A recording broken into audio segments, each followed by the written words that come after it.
Alrighty, what's going on, Macropod? What's going on, Macropod peeps? Me and Marcos here are super excited. We've got a goat on the process today.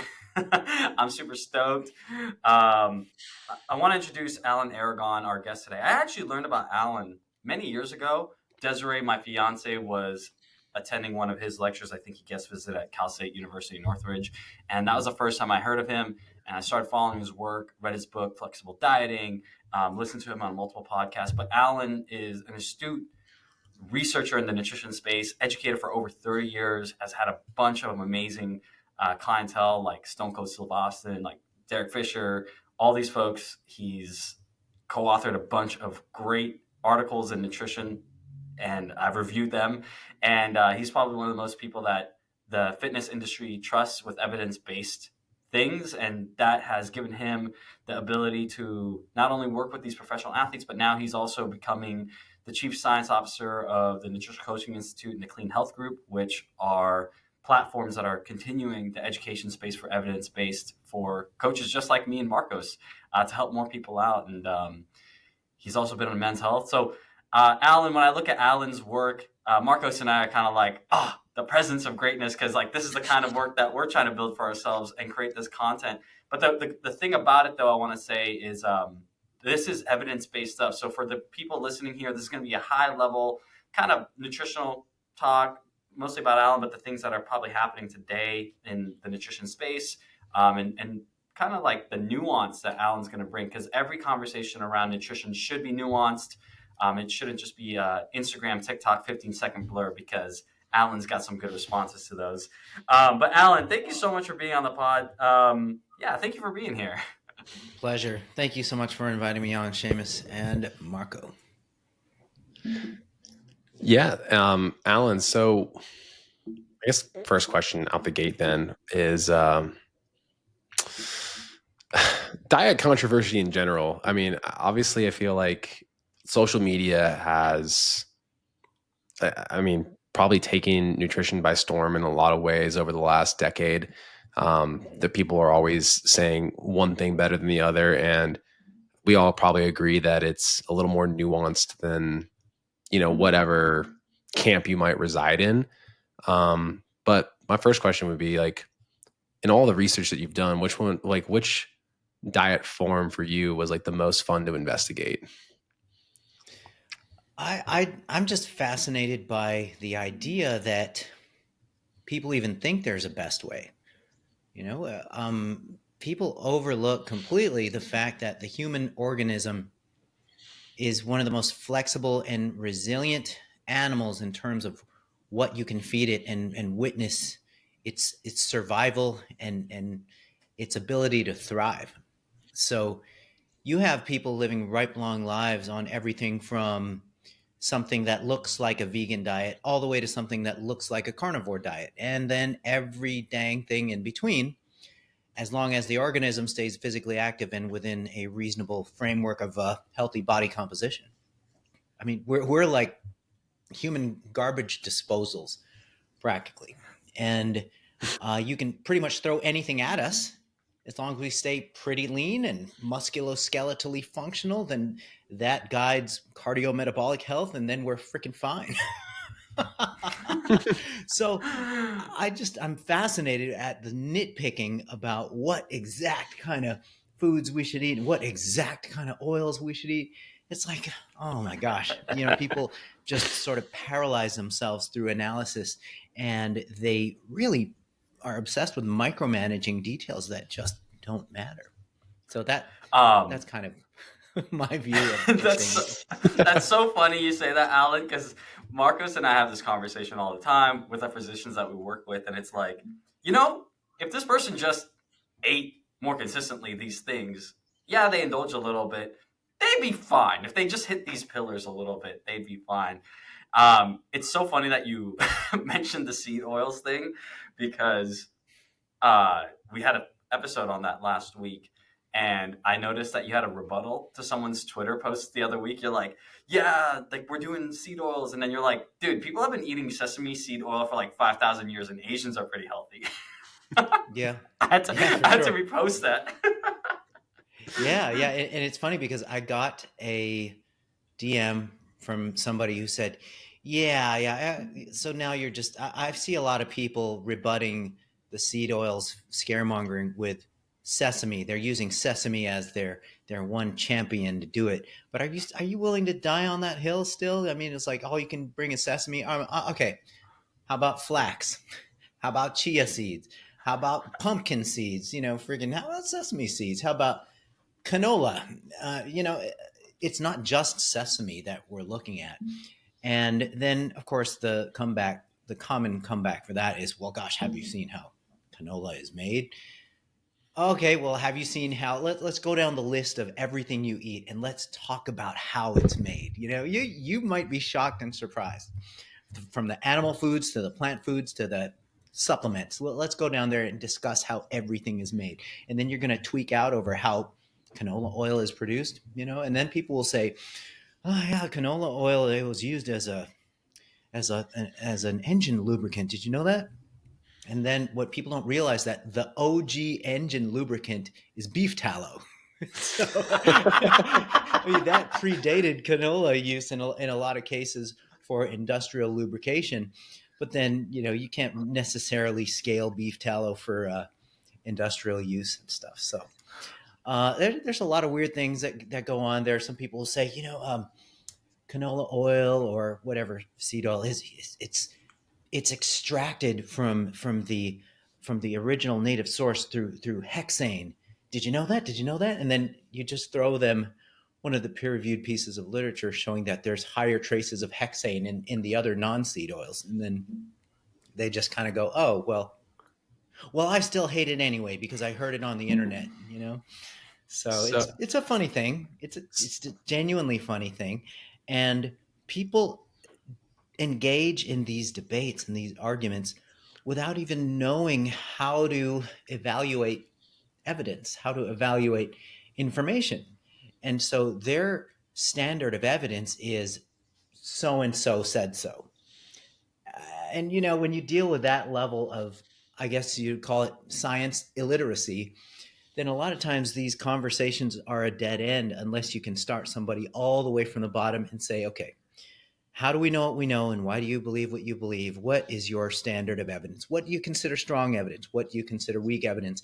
And until we can get on the same page with those groundworks, we just won't have a productive discussion. Because if your standard of evidence is so-and-so said it on the internet, therefore it's got to be true, then you're kind of dead in the water, because how are you going to compete with their so-and-so, So. Oh yeah.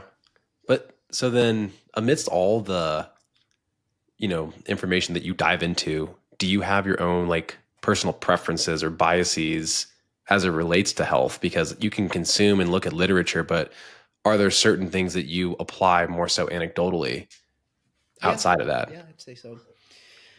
I'd say there's a lot of things in the health sphere that are really hard to study, because you would need to look at changes over years and decades. Mm-hmm. And it's hard to run controlled experiments on things that last longer than like 12 weeks. You can't really control stuff. You have to go over to the observational designs and just sort of follow these massive groups, massive populations over years and decades. And then hopefully they're complying with the protocol of the study. Yeah. So yeah, things that I just kind of take the leap towards, if I can think of a few. There is a lot of controversy right now over whether fish oil is worth taking, or whether it's a net negative or a net positive or what. The observational literature on fish oil supplementation continues to equivocate. However, the randomized controlled trials on fish oil looking at these specific outcomes, usually almost the majority of stuff shows positive findings. And I am not the guy who is eating fatty fish 3 or 4 times a week. It just doesn't necessarily happen within the rotation of meals that I have. And so therefore, since I'm not a regular fatty fish eater, I pop the fish oil pills, man. If I get atrial fibrillation when I'm like 65, then we'll know why. Yeah, there was a But study about that that came out from like the UK, like a UK journal, like 450,000 people, but it was just like not even a well designed study. It was just like surveyed, and then they're like, oh yeah, 60% of these people, and it was such a big thing. It was like on CNN, it was on, mm, and a bunch of our patients and clients were asking about it. I'm like, this is not good science. Like even our physician tuned in, and his background is like in informatics and like understanding how to design studies, and he's like, yeah, you're like it's like according to your individual labs, go ahead and take your fish oil. You know? sure, yeah, yeah, totally. And you know what? I'd be the first guy to say, if you want to work in fish consumption into your week regularly and enough to be able to impact these endpoints that have been shown to be impacted positively by omega-3 fatty acids, then cool. Then you don't need to be popping fish oil pills. But just the way that my life goes, I'm just not seeing a lot of fish rotating through the menu here at home. So it is kind of easy enough, and it's a no-brainer, and it's pretty inexpensive to take fish oil. So I've been taking fish oil for over a decade now, and no signs of the things that you might be afraid of with fish oil at all. And so every all systems are go over here, and I tend to not try to fix what isn't broken. Another thing that I do that is a little bit outside of the realm of hardcore consistent evidence is supplementation with vitamin D3 Mm. in amounts that are higher than what's typically recommended or useful in literature. So usually and even in the literature right now, they're fighting over whether we should recommend vitamin D supplementation or not. Yep. But okay, I look at my individual situation and I don't get a whole lot of sun. I'm at the computer for a lot of the day. I get my bronzing from the screen. That's where the computer tan happens. And there's enough data that's interesting and favorable on vitamin D3 for me to just go, yeah, you know what?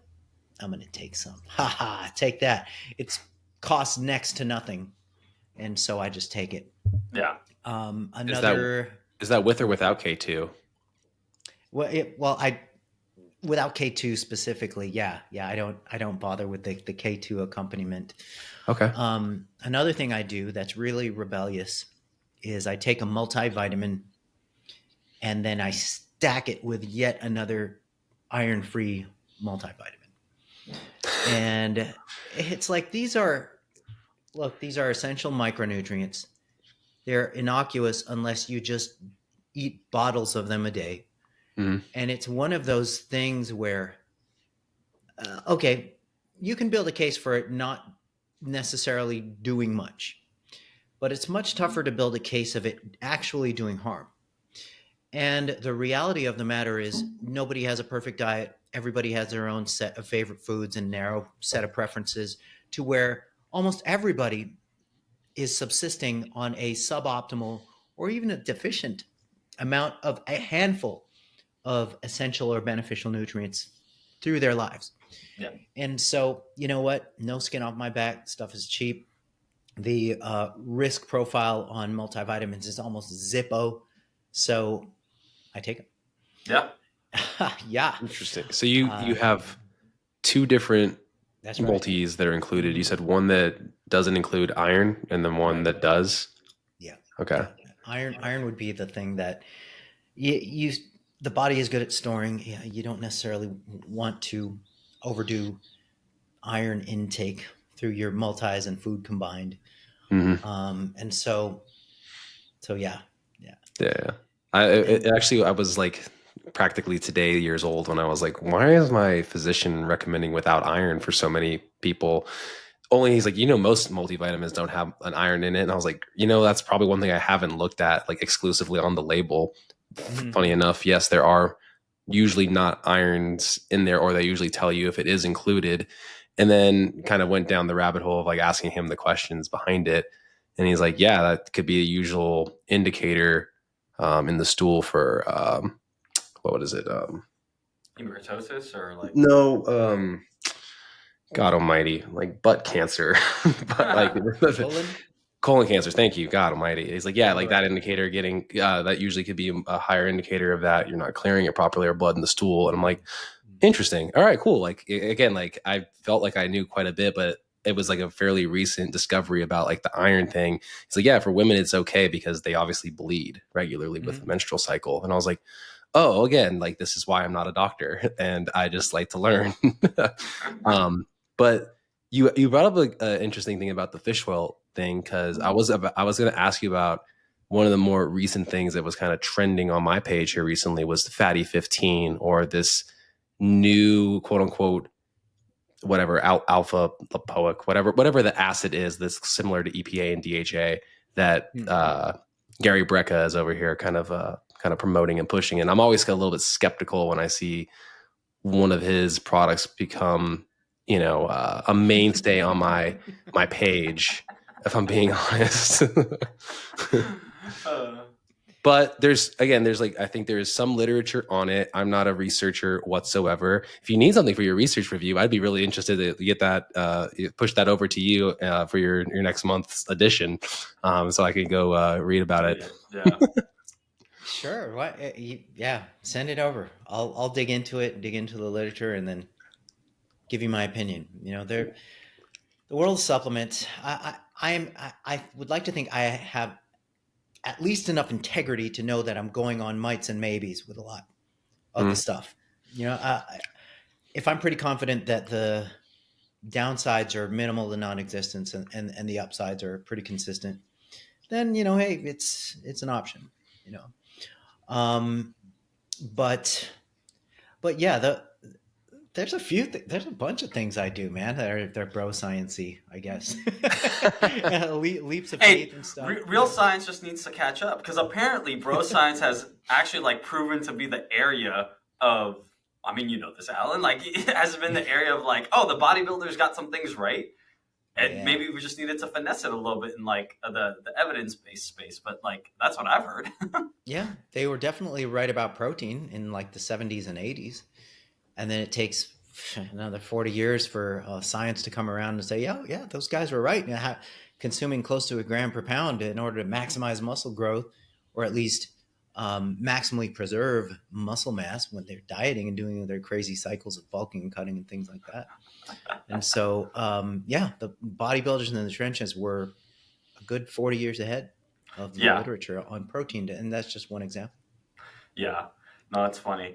I know it took like, I would say for our company culture, because like I think sometimes to get into the zeitgeist, like there needs to be like a person that's like in the popular sphere. It seems like the tech people, influencers, and like tech people plus longevity is kind of like where we're at right now. And it was like Peter Attia's book, a few years before that, Sinclair's book, and then Life Force with Tony Robbins, and then there was like Dr. Gabrielle Lang's book on protein, and like that whole book is just on protein, and everyone's like coming into the place, they're doing like a DEXA scan, they're like, I'm getting my protein, and I'm like, thank God, I don't have to say it, I can just reference the book, and like they trust that, but it takes, I don't know, it just takes somebody with like a book or maybe even like a Netflix doc to like really get into the sphere of the zeitgeist and like change the paradigm around, I don't know, like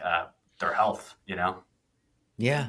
I'm happy to try to make a dent in certain things, with the small audience that I have, So the whole idea is to try to help as many people as possible, but the evidence-based angle and nuance itself and shades of gray instead of these alarmist and sensationalist wild black-white claims, it's kind of a hard sell, but we're going to keep plugging away at it.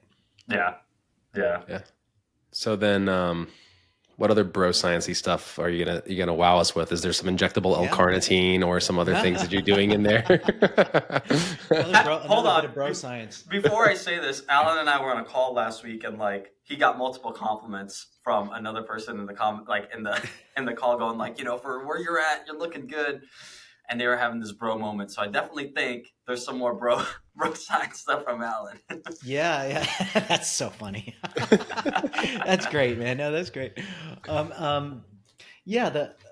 Another bit of bro science that I engage in is I do take collagen. I ran out, but I do take collagen. Is there a particular strain of collagen, or is it just like a pure, like a peptide, like bovine one? Typically bovine. I would have to spring for outside of my wife's endorsement to get it, and it's like no, I'm just gonna stick with the stuff that's abundant and available. Hmm. And so I do take that. I take about, I want to say 15-ish, 20-ish grams of that a day. Do you include that as part of your actual total daily protein? Because I've kind of wondered about like the completeness of that. Could you factor it in differently, or do you consider it as part of your allotment? I do consider it as part of the allotment. I think that all protein sources should be counted in. Okay. And one of the supports for that belief is that there's some pretty recent research comparing omnivorous diet versus a full-blown vegan diet. And as long as total protein was equated between the groups at 1.6 grams per kilogram of body weight, in other words, zero point 0.7 grams per pound, as long as that protein was up at that level, Hmm. there were no significant differences in muscle size and strength gains. At least in the populations they looked at, which weren't necessarily very well trained or necessarily advanced folks. But there's actually a lot of literature, a lot of lines of literature showing that supposed inferior proteins, or in quotes incomplete proteins, in the plant world, showing them running with being on par with the animal proteins as long as you consume enough of the stuff. Yeah. And so collagen, having been kind of thrown in the category of a low quality slash incomplete protein because it doesn't have any tryptophan, that it didn't necessarily pan out to be all that inferior. There's actually a study showing that a significant amount of the protein in the diet was subbed out for collagen. I believe it was 33% of the dietary protein subbed in as collagen, or even 50. It's somewhere between 33 and 50%. It was a large That's percentage. crazy. That's Yeah. a big percentage. And Yeah. there was no difference in nitrogen status between the collagen group and the mixed protein group with other sources than collagen.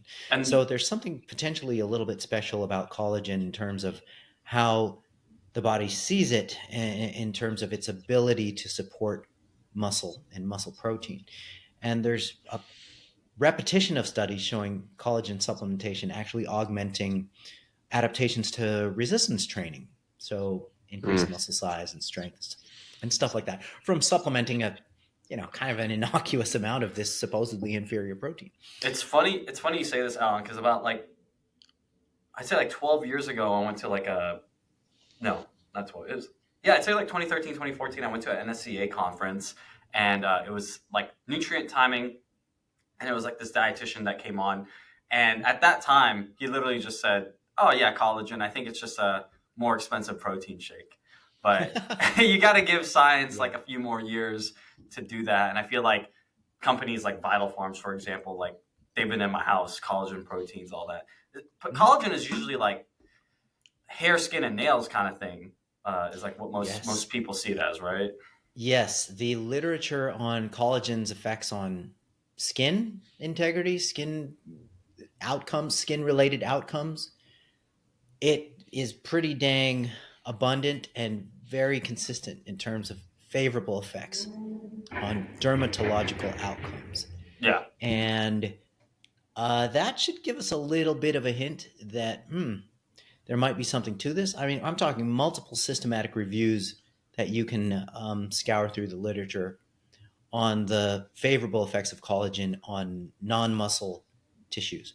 yeah, Collagen tends to get bested by things like whey when you're looking at muscle protein synthesis, or when you're looking at mm,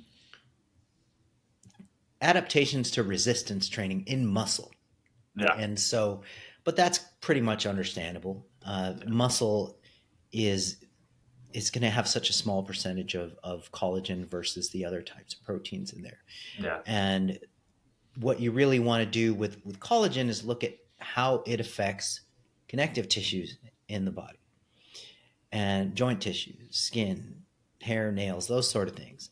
And it doesn't make a whole lot of sense to dismiss collagen because whey protein is outperforming it for muscle protein synthesis. And Yeah, there are a couple of studies looking at muscle connective tissue protein synthesis where whey was similar to collagen. Okay, let's do that experiment with joints. Let's see yeah, some joint related outcomes where you directly compare whey with collagen.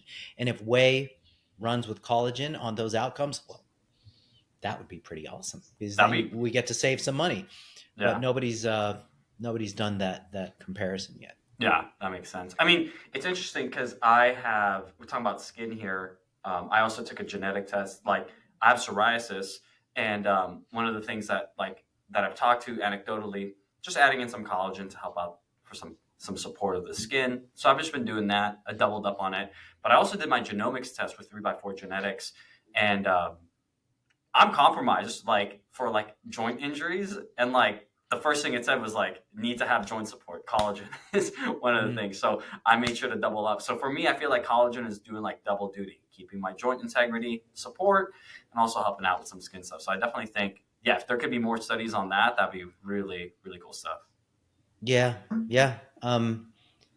It mechanistically it makes sense that collagen would be beneficial for these tissues like skin, like joints, ligaments, tendons, because it's literally the raw material for that stuff. And I kind of draw the analogy between calcium consumption and bone health. So nobody's freaking out when people are getting calcium in their diets to benefit skeletal health, but everybody's freaking out because people are getting collagen through supplementation in Yeah. order to benefit skin, joints, ligaments, connective tissues. It doesn't make a whole lot of sense. And there's even isotopic tracer studies looking at what happens to ingested collagen.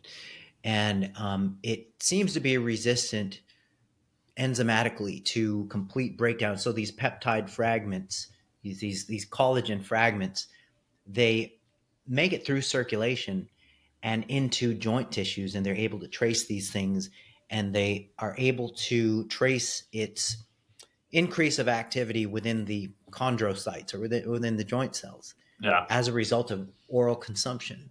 Yeah. I don't I don't think whey would be able to do that. So Yeah. I'm just skeptical about that. And so it just seems to be a no-brainer to either get collagen in the diet through eating the cartilage of the animal foods that you eat, or just freaking supplement it. It's real quick, real easy, kind of a Yeah. no-brainer. Easy. Well, I have like a weird gut reaction, even though it's supposed to be good for your gut health with collagen. Like, not to like let everybody know TMI, but like it is like more binding than people that are like lactose intolerant for me. It leads to like a sticky, tacky stool. And it's like the most bizarre thing I can ever talk about with anybody, unless you've experienced it, that you don't really know. But that's like the best way of explaining it. It's like At you what have dose, though? At what dose? Like, not that much, like 10 grams. mm. Yeah. Hmm. We actually had like a version of it in our formulary where it was the Seamus, what's inside of there? It's like Fortigel, the Fortigel version Yeah, of there's collagen. Fortigel, and then there's like a chicken. Dude, I gotta look it up. I love our formulation. Yeah, like it was great. Not only did I have like an allergic reaction to the actual like source itself, like I got like Mhm. basically like the equivalent of what I would imagine hand, foot, and mouth feels like on your feet. And but like also just like bowel movements were just like kind of obstructed in a sense. And so cut it out. I'm like, oh, I feel better. And then I started like having Built bars, which their main driver is obviously collagen protein. Same thing would start happening. Same thing. Same Oh, thing. I was like, goodness. shit, like, Hmm. but if I You're do just like not built. You're not built for that.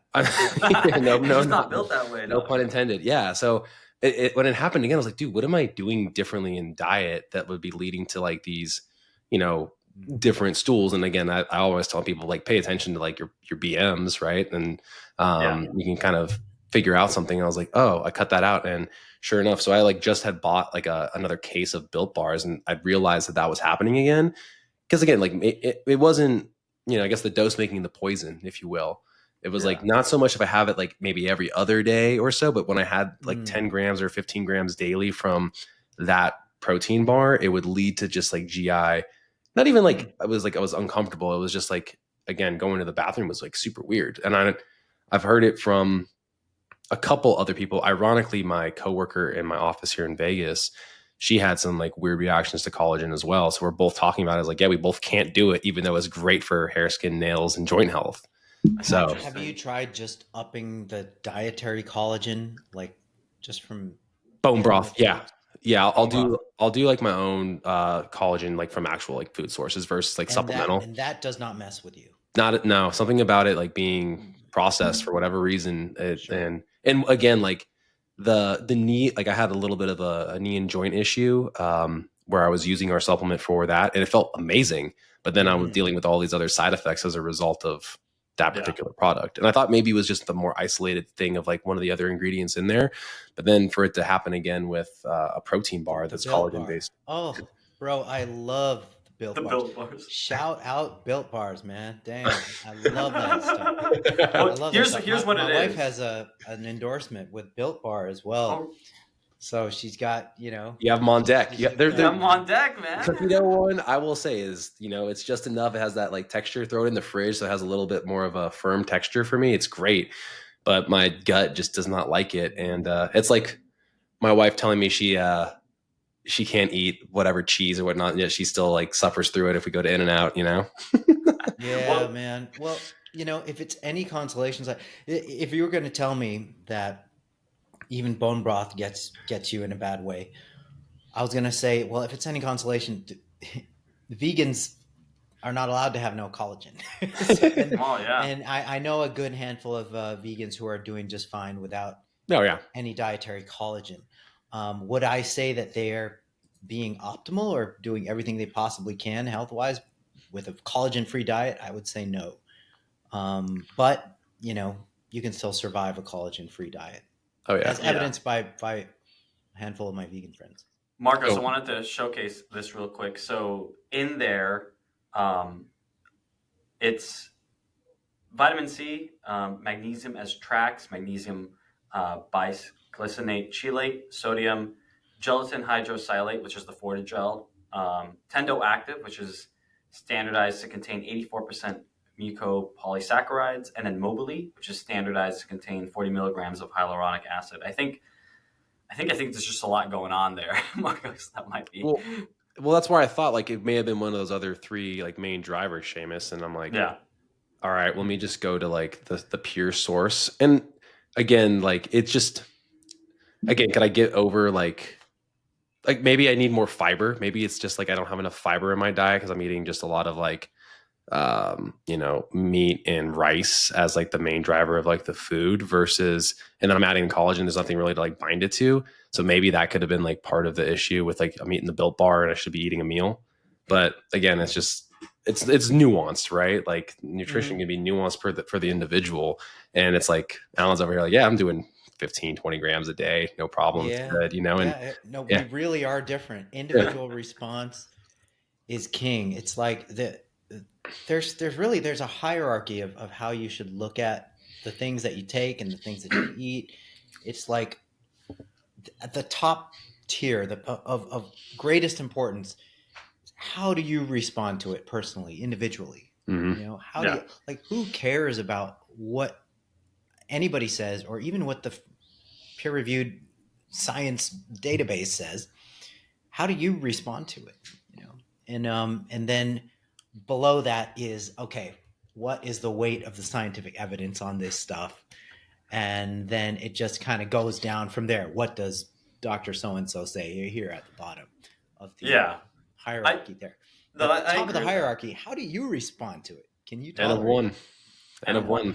Yeah. That's why Marcos and I, as like health and wellness professionals, when we were getting our board license, like our certification in the last like 2 years, like the one thing we started realizing is like everything's always been individualized, but we started really leaning into that more and more.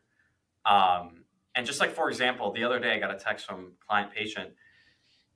she sends me these bagels that are like 36 grams of fiber. They're like a keto bagel or something like that. I'm like, oh, this looks great. And she goes, well, she goes, what do you think? And I'm like, how are you feeling? And she's like, yeah, it's good. I'm like, oh yeah, sounds great. She's like, well, did you look at the ingredients? I'm like, yeah. And she's like, there's gluten. And I'm like, okay, like, how do you feel? And she's like, well, I feel fine, but I've heard a lot of bad things about gluten. And I'm like, okay, like, like, I'm not about to like go into like a whole peer review thing, knowing this person's personality. They can get neurotic around these things. I was like, how did you feel? Like, she was like, I was having a little bit of bloat, but like it wasn't normal. It wasn't not normal. It was not abnormal. I just ate it and moved on. I was like, there's a lot of fiber in there. Like there's a lot of fiber in there, and you're putting in some protein. It's gonna probably go through you a little slower, but if you feel like it's overall good, I'm cool with it. And she's like, so nothing about the gluten? I'm like, nah, like don't worry about it. Like, you don't sound like a gluten response type of person anyways. Like yeah, gluten was really hot like a few years back, 10 years back. Gluten was the seed oil of its time.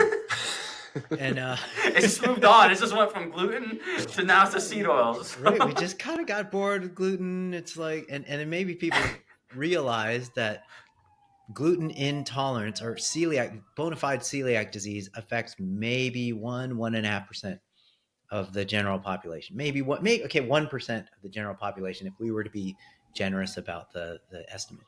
Yeah. Okay, what does that mean? That means that it's possible 99% of the general population can tolerate gluten just fine. Yeah. And so, I mean, there's evidence about this in all over the world, right? All over Europe, all over Asia.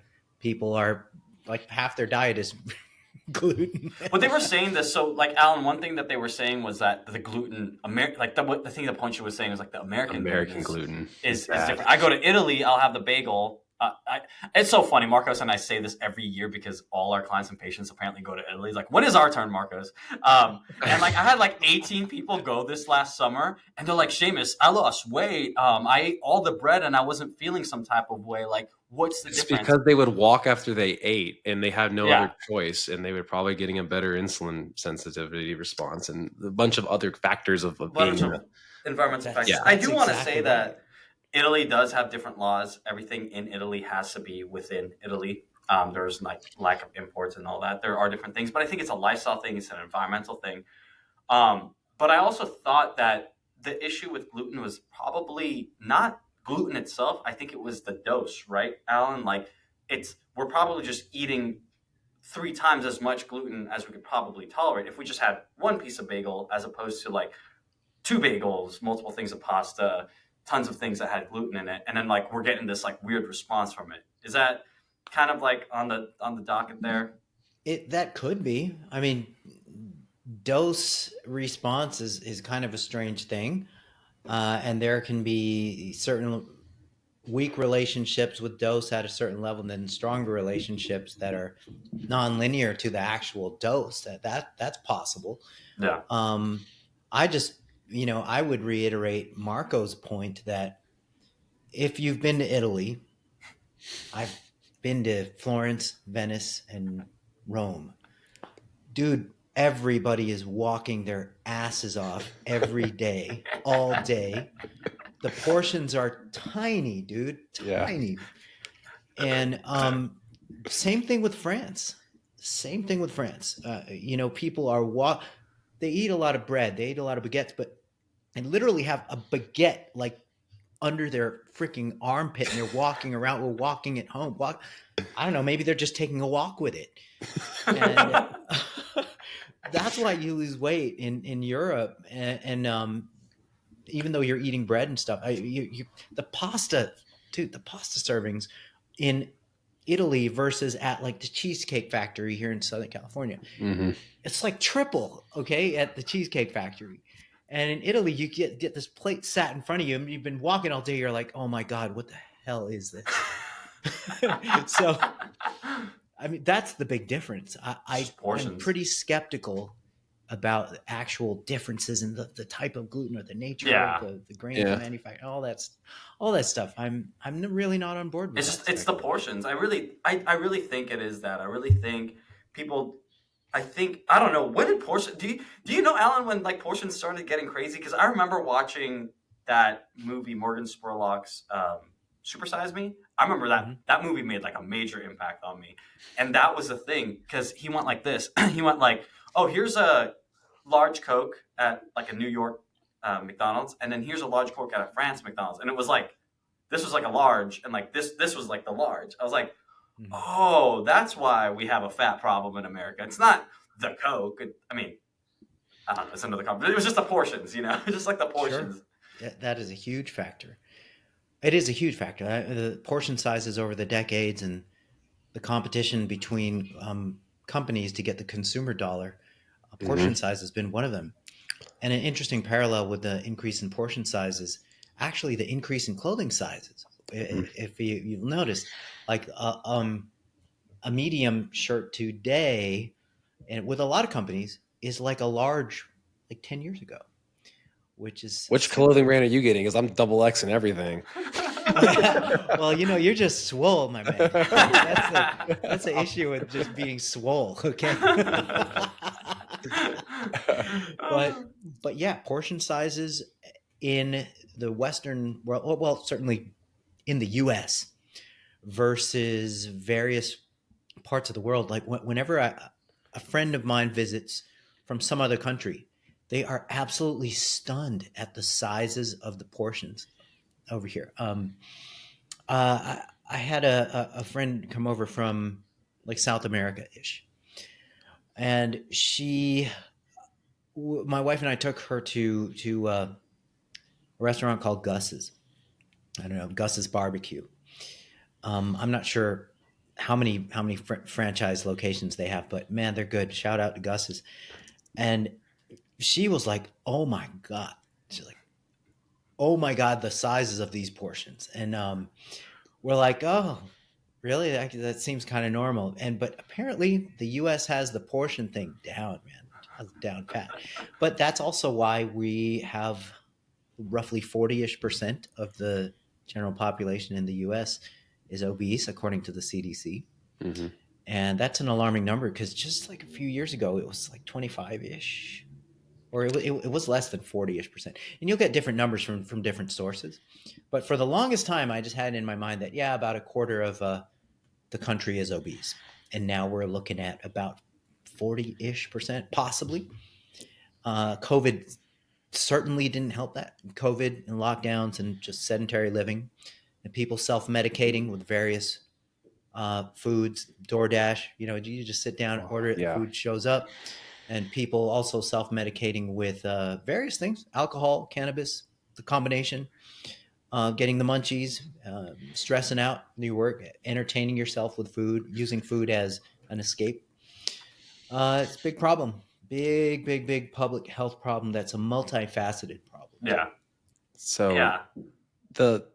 I have a few questions now. Different takes. We're gonna open up a can of worms here. Marcus about to go deep. Well, no, but I mean, like portioning, activity. I mean, all things that I think a lot of health coaches articulate of the importance of that in modern society. And like you said, I think we've really kind of, Seamus kind of says this all the time, we kind of cracked the genome of like food excellence here in the Western culture. Like, I mean, think about it. Like when you first had a protein bar, Alan, how good was it? It was nasty, man. Nasty. Power bar was the first attempt at a, in quotes, protein bar. Protein bar. Carb bomb was what it was. Yeah. Oat flour and just I low-key miss those sawdust. Those old school ones. I remember getting a power bar trying to play baseball when I was like 10 years old. But okay, so we'll say like maybe 20-ish years ago, right? The first protein bars are hitting the market and chalky, the taste is off-putting, right? They hadn't like figured out the ratios of like the artificial sweetener or whatever it was. Maybe they used real sugar then. Now you literally go get a Bear Bell bar and it's literally like a better tasting protein Snickers and protein Snickers. Bar, right? Yeah, like you just, and again, like who doesn't want to eat like the more delicious version of everything at every single time? And I'm even noticing it with my kids. Like it's so hard to appease them because everything can be so perfect that like they get a strawberry that's off and they're like, "No, I'm not eating it." They'd rather just not eat the thing. I'm like, well, good thing you guys didn't grow up in the Depression where you just like literally this is all you got. And additionally to like like you just said, the claim about like the Italian versions of things. I mean, I have to imagine most people aren't just buying Borelli pasta. They're probably going to like a Trader Joe's if they're like semi health conscious, and you could pay $1 for like imported pasta from Italy. So I doubt that the gluten issue, of like the pasta is purely, again, a US gluten issue, because a lot of, I mean, the market is very much so import exports. I don't know what we export here in America anymore, but we definitely import a lot of goods from all Like over the horse world. meat. Um, and so, and then like you just said, portion sizing, all these things, and then we move into like modernity, where now we're in the evolution of modern medicine with GLP-1 receptor agonists, and the boom that's been in the last, I'll say like last 3 to 5, right? Like it's kind of Yeah. probably really it's probably like at its peak right now and will continue to rise. Maybe not as much, maybe a little more asymptotically, right? But what are your takes on this in particular? Like obviously you're approaching this probably more from a lens of, actually I don't know exactly what your lens is, but like what is your take and stance with utilizing those therapies in addition to educating consumers? I think it is fundamentally the wrong order to get people on a GLP-1 drug versus trying to not need to resort to it. I'm not against resorting to it, but it has to have been a resorted type of thing. I Okay. mean, I don't clinically like. indicated, people argue like if you're 40 pounds overweight, all right, just get you on it, Yeah. Okay, so logistically, this could be changing, but only about. I'm trying to think of what the actual statistic is of how many people can actually access the GLP-1 drugs through get it paid for through insurance. Ooh. You have to And hit a it threshold. I is, think it's supposed to be like certain obesity markers, diabetic. It's supposed to be that population, and then that's why we have to go through like the whole issue with it a few years ago, right, Marcos, or like in the last year, where Well, constant shortages because there was people just paying for it, right? yeah. I it'd be a good that's a good question, because I think part of the issue of getting the coverage for people that do need to resort to it, kind of it's up to the physician to make sure they're going through all the necessary steps to actually then get the authorization through the insurance, and then kind of take it from there. And Mhm. those are just things that I've learned with in practice, and have had conversations about. And it's like it's an interesting thing, because yeah, I have so and so who's clearly indicated in multiple of those domains, and yet it won't get covered for outside Mhm. clients. Um, and again, it's like BMI, it is actual type 2 diabetes, and maybe again something else like even body fat percentage, or even dealing with something else that would be the cofactor there. So yeah, I see what you're Yeah. saying there. Yeah, like for now, I just punched up these stats just now, and it's pretty close to what I was recalling. Mhm. So, as of at least 2023, 76% of companies covered GLP-1s for diabetes, but only 27% covered GLP-1s for weight loss. And so you're looking at, and then there's another statistic here as far as 2024 goes. 43% will cover GLP-1 drugs, but they're not delineating between weight loss and diabetes. For all I know, they just slammed them together and got the average. Mhm. But to my recollection, about 30% of the general population will be able to get weight loss covered through insurance if they're going to use GLP-1 drugs. Those who want to use GLP-1 drugs for weight loss who don't have the insurance coverage are going to be spending close to $1,000 a month on the treatment. Yeah. Mhm. Like that's a lot of money for Mhm. most people to allocate for really anything, whether it's a car payment, whether it's part of your rent, whether it's to eat less or corner yourself into eating less, and that's a logistical challenge. Yeah. So I guess I would start just pragmatically from that standpoint, but maybe philosophically, it's like this. my bias is to do whatever we can to make sure that GLP-1 drug use is a last resort in a similar vein to bariatric surgery. So bariatric surgery would be the last resort Mm-hmm. because you Yeah. can't fricking reverse that. Now, GLP-1 drugs, here they are, right before bariatric surgery. And then here's everything that we know and everything that we've implemented as practitioners. And so I had a 20-year career helping people get into shape, lose lots of body fat, lots of weight, gain muscle, the whole combination. But yeah, weight loss. I had a 20-year career helping people lose weight before the GLP-1 drugs even hit the market. And so when GLP-1 drugs are positioned as this necessity, or worse yet, this first line therapy for everybody of all ages, get your kids on it while you can, There's it's other like people that on it. bothers Yeah. the crap out of me. That really Yeah. bothers me. And so in short, I'm trying to convey my bias in my view of the GLP-1 drugs. Now, this is what I know from just looking at the evidence.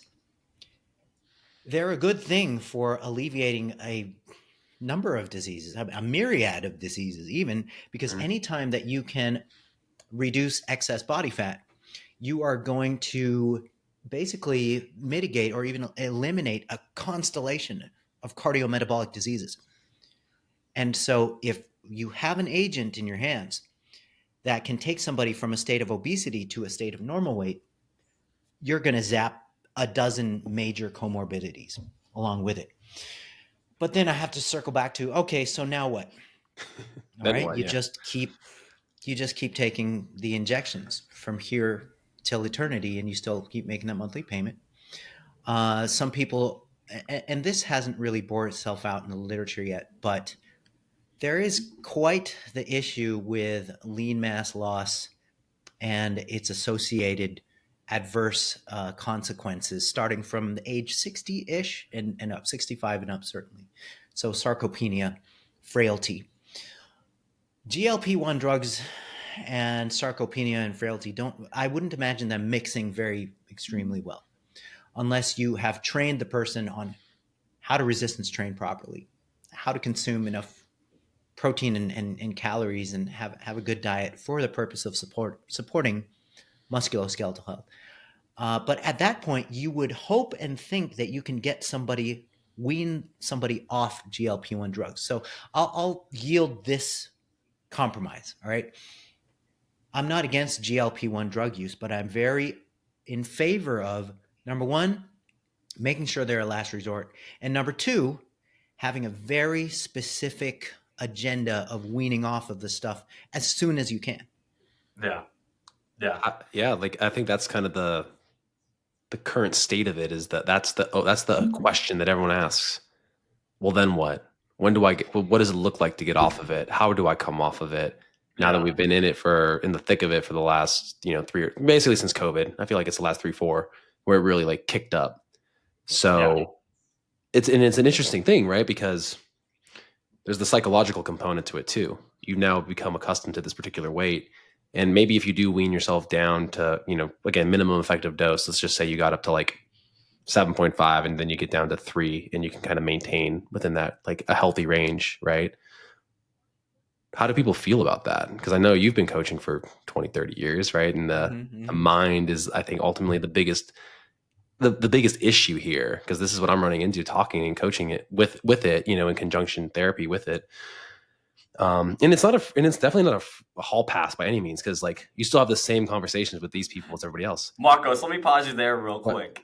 I've had people go, it is my hall pass, and I've had people have weird expectations on GLP-1s where people who have been overweight, Alan, for like 30 years, as old as I am, get on it for 6 weeks. And I've literally had to share this in forum calls where they're like, Seamus, I've been injecting this. It's been 6 weeks. Why don't I look like a supermodel now? I'm like, bro, like you can't expect, like, there's nothing like that. You still got to put in work. You still got to be in a caloric deficit. Like, this just helps move some things along or make your mindset shift. But come on, like, it's not a hall pass.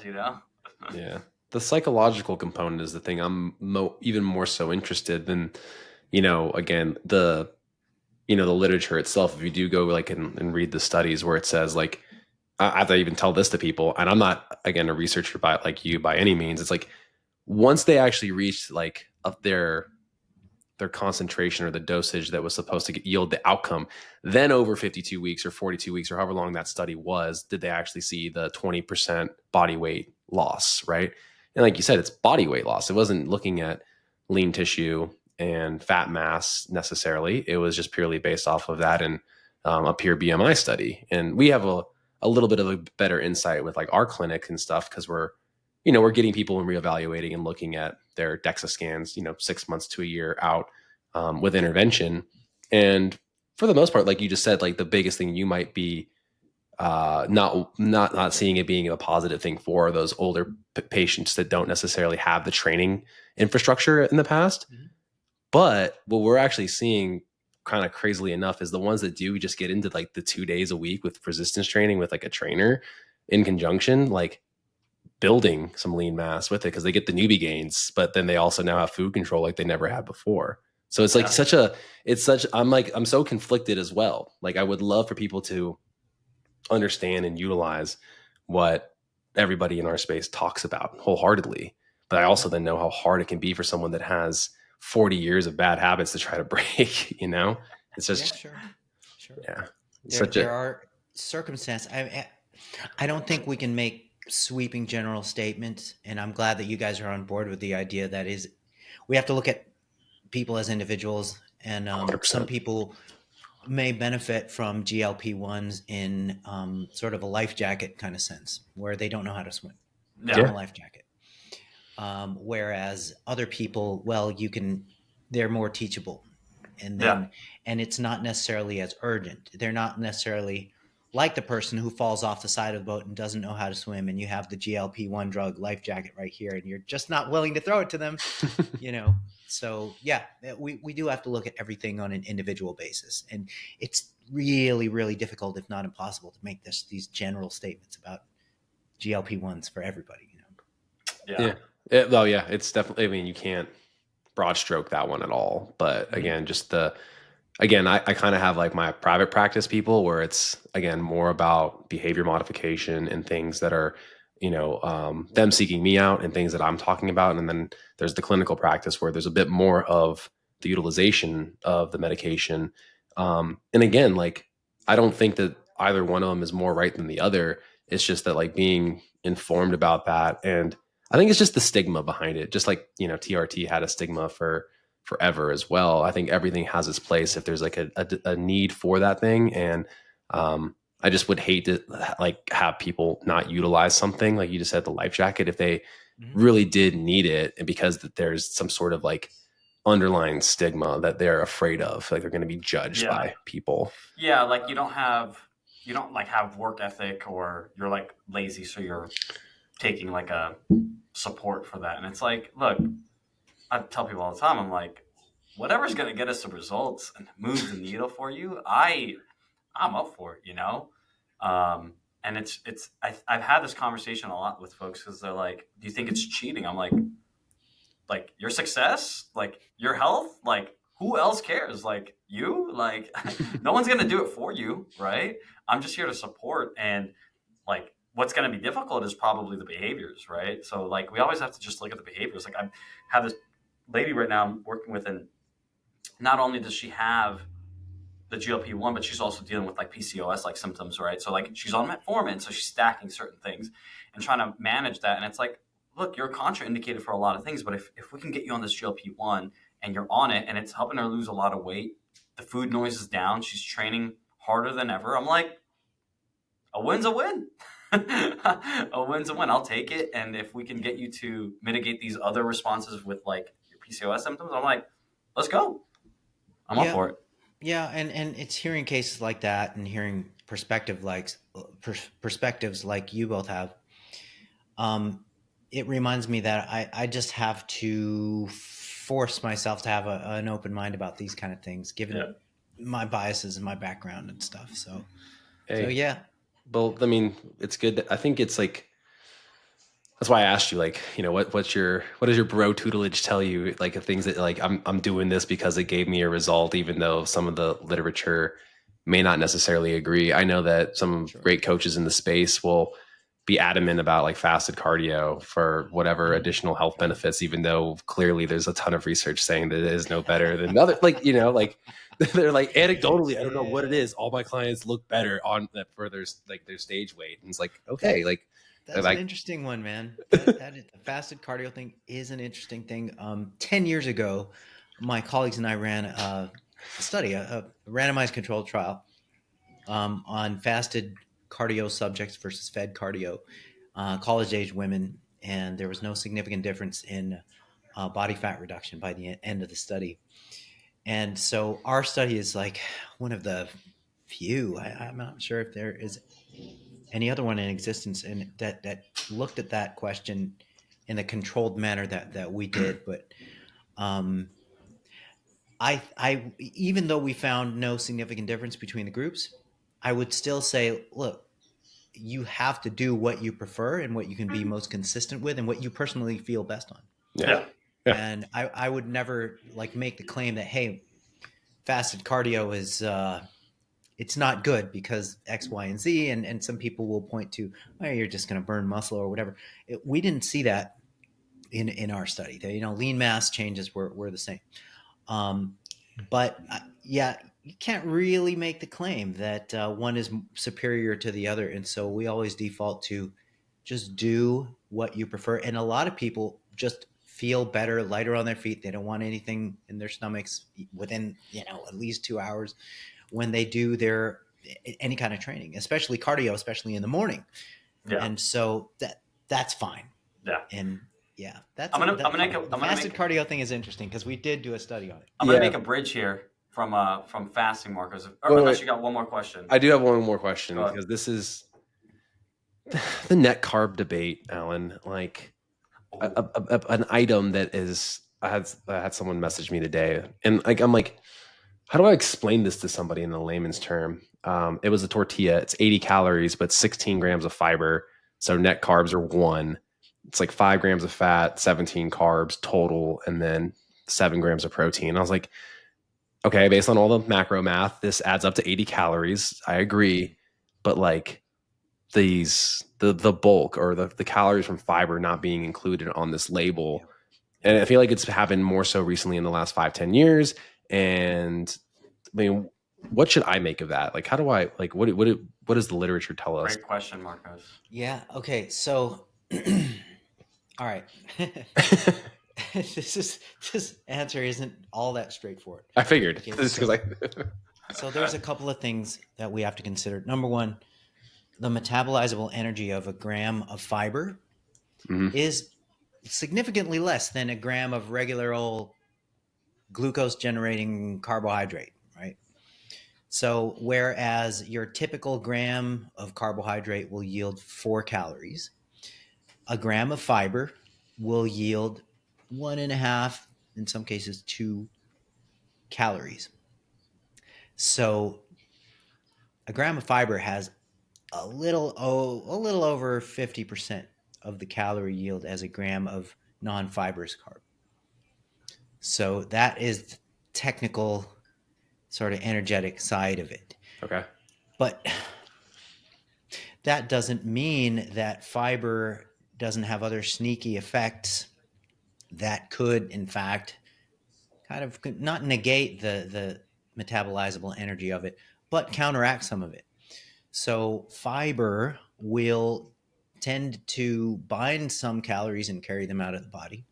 Huh. Fiber will also tend to impart a mild satiating effect versus the absence of fiber. And so, even though you're still getting metabolizable energy from fiber, there are still some factors associated with fiber that would counteract, the metabolizable energy that it contains.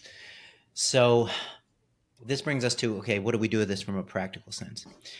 If you're somebody who needs to lose weight, you always want to err on the side of safety and just count the fiber. You count it as a full carb if you want.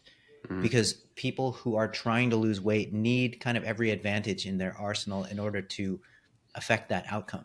Yeah. And people who need to lose a lot of weight, they already in the beginning, they have a skewed perception of food and portions anyway. That's why we see a lot of underreporting.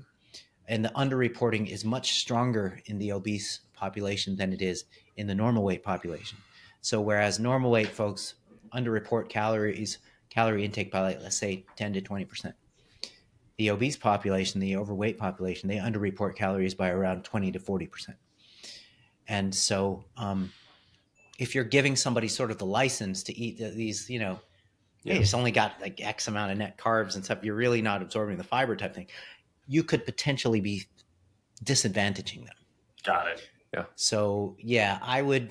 If you want to nitpick at it, you can count every gram of fiber as having 2 calories. Because that's how I perceived it, and that's kind of what I've heard other people kind of talk about as well, and yourself included, into saying it right now. Like I was kind of the same boat, and maybe this is because of Jason's tutelage as well, having worked for him for a few years. The fact that we should count everything that's like there. We don't really, the answer is we probably don't know exactly how that interacts because it's not a bomb calorimeter. So therefore, let's keep tabs on it and see what happens and include it as part of the total, and then kind of see what happens as the weight starts to respond. And then for this person, they just were like, it's probably just easier for me to count calories because I'm eating blueberries and other stuff that has fiber and this like high fiber tortilla.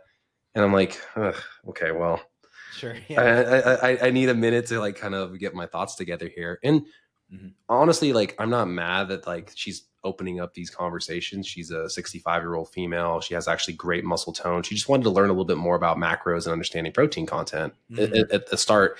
But what it's now tapped into is like, there's a lot of things that she's like asking questions about that she didn't know. So I'm like, I'm happy that she's asking questions, but I'm like, well, it doesn't really work that way, and like you just said, like being, science driven, but not necessarily science bound is like, there's a lot of gray area, like that's, like, I don't know how to, talk about certain things, even though I've, said it maybe 100 times before. And again, I don't want to like lead or say something incorrectly and then for them to come back at me. So that's where I'm like, let me just ask somebody else. Just email me, man. I'll answer it in my research review.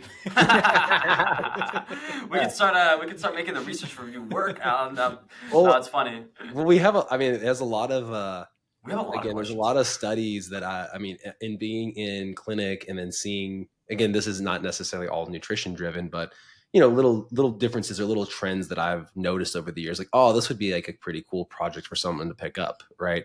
One of them just being like heart rate variance, not variability. So the ability for one's heart to go from their resting heart rate up to peak heart rate after running VO2s on people for so long. I noticed that most individuals that are seemingly more cardiometabolically protected have the ability to get their heart rate to change 100 beats. And if I see that, I then noticed, I probably have a VO2 that is relatively good for their age group. I should say relative, because sometimes I feel like the Peter Attia data, like he's like, yeah, most of my people in clinic get like in their 45, 50. I was like, I have yet to see a 65 plus year old person VO2 on bike with what I'm doing do that. But he has a bias of people that probably search him out that are cyclists. So therefore they probably are skewed right. That's their mode of training. Yes. And with that mode of training, it collapses that like error rate down. Yeah. And so I'm just trying to take in everything that I'm observing and kind of plotting it all out. And, anecdotally, me and my other, counterpart in our Las Vegas office, we're like, hey, we have someone in their 70s and they have a VO2 over 30 on a bike machine. They're on the hand of people that we can count that actually have like a pretty significantly high VO2 based on, our patient data. So it's like, again, like all this stuff is all super interesting, but like data is fascinating. I'm kind of like observing it, like, day in and day out. And, it's cool that you get to kind of live that even more so and write about it. Cause I would love to do something like that in the future, but maybe in 10 years, Alan, I want to just get your final take. I want to just like maybe 5 more minutes here. We're already over an hour. Thank you so much for your time. I want to just make sure we're respectful of that. Great topics. I feel like we just scratched the surface of things. I know. Maybe we'll do a part 2, and we always just want to just make sure we're respectful of time. One last topic here. I was going to connect it from the fasting. Something that's like such a big topic now, the longevity, the health span, or bio optimizing, like just everything perfect. Um, like you've probably seen so many trends, Alan, from your start to like now. You're like, Yeah. I love that you said like Cetos are like the new gluten or now or whatever. Like Yeah. that's so funny because like something gets like gets prosecuted and like criticized, but this new thing with like longevity health span, tons of influencer types coming into the space. I know I was talking to you about like, oh, I went to Brian Johnson's like thing a few weeks ago just Mm-hmm. because that's the space we're in. Maybe could you talk about this? Like, what do you see with this like whole optimizing for longevity thing? What are some skepticisms that you have about it, or like what may not necessarily be practical, or like what do you think are good takeaways? Maybe it's just like a broad stroke, and we can kind of move on from there. Sure. I think that the pillars of longevity, everybody has their own set of pillars of longevity, but I think that the psychological health component, I mean, if that's not there, then you can't really affect the physical components, you know. So that has to be in place. That has to like I at least have to mention that side. Yeah. But then when it comes to the physical stuff, the concrete stuff, the programming stuff, don't buy into protein restriction for its supposed longevity effects. This is sort of Thank elite. God. Thank God you said we had a whole debate on this like last week. And like Rudy, like you would love him. Our VP was like, all right, this whole fasting thing. And then, but like, if you don't have protein, if you don't have muscle, like you're screwed. Like you're going to fall off a step, But anyways, go ahead. It's Continue. true. Sorry for It's very interrupting. true. So yeah, don't lowball protein, because one of the objectives of being able to live long, have a long life expectancy, and have a long health span is to maximize your cardiometabolic health and your it's actually musculoskeletal health that drives and puppeteers and actually is the kind of the conductor for how good your cardio respiratory and thus your cardiovascular and cardiometabolic health is going to be. And so you have this foundation that you need to maintain, this musculoskeletal foundation that you need to maintain, and that's not going to happen by low-balling protein. That's not going to happen by low-balling total calories in whatever way you might end up under-eating. And in fact, fasting is one of the roads to under-eating. There's nothing inherently wrong with fasting, but prolong multi-day fasts because you heard that it's going to regenerate your immune system and all this hogwash and stuff. It's easy for people to buy into. So like intermittent fasting is always touted as this really potent longevity weapon. It is only useful to the degree that it allows the individual to come down to a healthy body fat level. So once you're already there, then you need to drop the obsession with fasting and caloric restriction Yeah. and sort of shift the obsession towards maintaining a good body composition, enough muscle mass, and enough physical activity. Yeah. And so if I were to attempt to simplify this, okay, so longevity stuff people don't necessarily think about, and stuff that they get wrong is, okay, forget about protein restriction. That's stupid.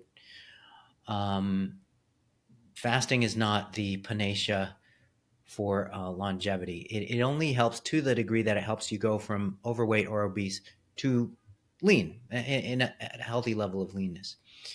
And then I guess maybe another pillar I can throw in there.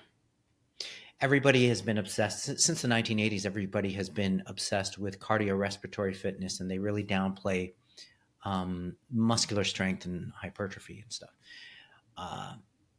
I think that the resistance training component of longevity is actually less negotiable than the cardiorespiratory part, the endurance oriented part, Yeah. because you can always resistance train in a cardiovascularly stimulating manner.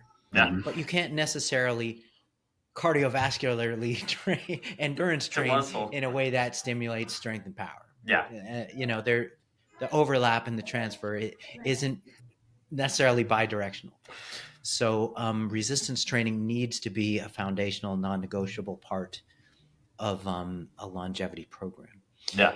And then as far as the food stuff goes, the diet part, oh my gosh, well, that's obviously another hour, but I think dietary extremes are going to hurt people in one way or another. Yeah. People who are carnivoring are incurring the opportunity cost of plant food neglect and all of the data supporting the Whoa, Alan, what are you talking protective about? stuff. What are you talking about? I mean, I just get all my Liver King subs, man, and I just eat liver all. Oh. Don't tell me I'm not supposed to do that. Or You know what? The best podcast episodes are the ones where the Liver King is invoked at least once. At least once. So we did it here. We did. We did Thank you. Hey, he was a marketing No genius. extremes. Marketing genius with the extremes. And hey, I actually, here's the funniest part. I follow him because he's entertaining, like the WWE. I follow him, and I follow his chef. I follow Liver King Chef Lionel, and yeah, I'm probably gonna lose some followers for. Hey, I just like the entertainment factor of it too. I mean, a lot of these folks, yeah, I like these. I love wait. these fillers. He has a chef? Doesn't he only eat food that doesn't get cooked? No, he has a person prepping he's it. primal. In order to be really primal, you got to have a personal chef, bro. I mean, that's almost like being primals do. It's like being a sushi chef. It's like marginally preparing food, you know? Like you just I don't know if you could truly say you have culinary excellence if you're just doing raw honey. Does he eat dates? I don't know. Not in his version of it, I'm sure. I don't know. Who knows? It's all entertainment, man. He probably eats completely different in real life than he does on the camera.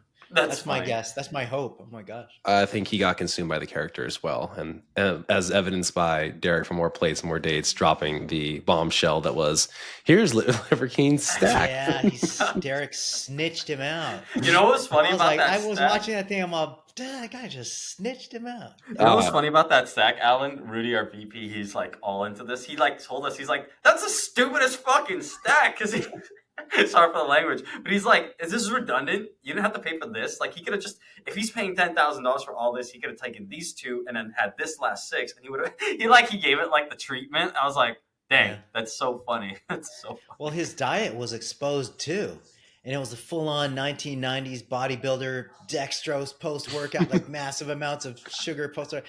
And so that was great. I'm like, dude, this guy's shredded, but he's still taking down the sugar, you know? Oh, yeah. It's about energy balance. And just look at the 90s bodybuilders and their stuff, that a lot of the myths get debunked with the insulin. And I was going to say, was there units of insulin in there for his afterwards, and then timing his growth hormone throughout the day?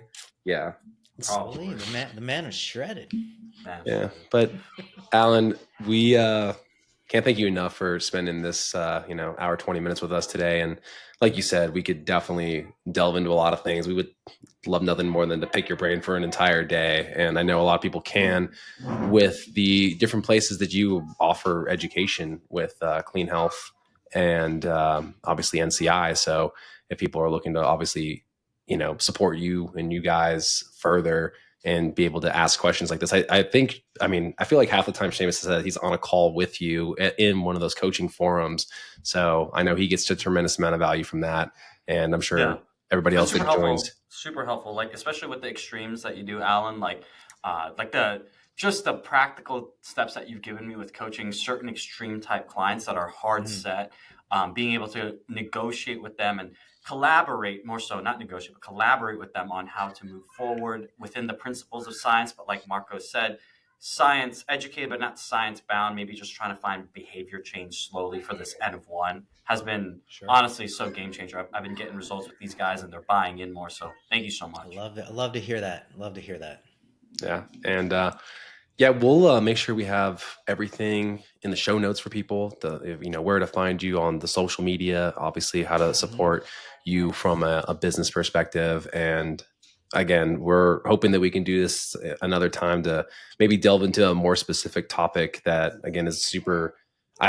You probably don't have one particular passion project necessarily, because you kind of like to have a broad scope of what you're looking at from like the nutritional literature. But I'll send you the email with the Fatty 15, and maybe you can do some diving for me and tell me if it's hype or not. I'm like, you know Send what? it. We haven't had that new supplement in a while that's like supposedly been taking everybody by storm. So when I saw that, I was like, oh my God, this happened at the perfect time because we're doing an episode next week. You know what? I'll have to send them to Alan, the Calo Curb or these GLP-1 supplements that are like trying to stave people off the GLP-1. So we'll probably send them that. You got two things right there. Let's go. Send them over. I'd be happy to have a look and happy to dig through the literature and Sweet. see what we might see. Awesome. But yeah, I appreciate you guys. I appreciate what you guys are doing, getting the great information out and really being a force for good in the industry. So I appreciate that. Appreciate that as well. Thank you. And like I said on the last episode that Seamus and I recorded, our bias is being unbiased. We're trying to approach it from a lens of like the nuances of it all. I mean, last episode we did with seed oils, I tried to be bad cop and he was good cop or vice versa. I don't even remember, but same thing again. It's like, taking matters into your own hands. It's ultimately a choice where you think that, certain biases are maybe okay, and if you're thinking that it's going to help promote your health and, in doing so, like, again, stick with the things that you think are working for you. And you just can't shout from the rooftops assuming that everybody's going to get the exact same result. You got to look at a little bit deeper than that. And so we appreciate people like you big time. So until next time, Macro Perspective peeps, we are out, and go follow Alan on all his social media platforms. Thanks, guys.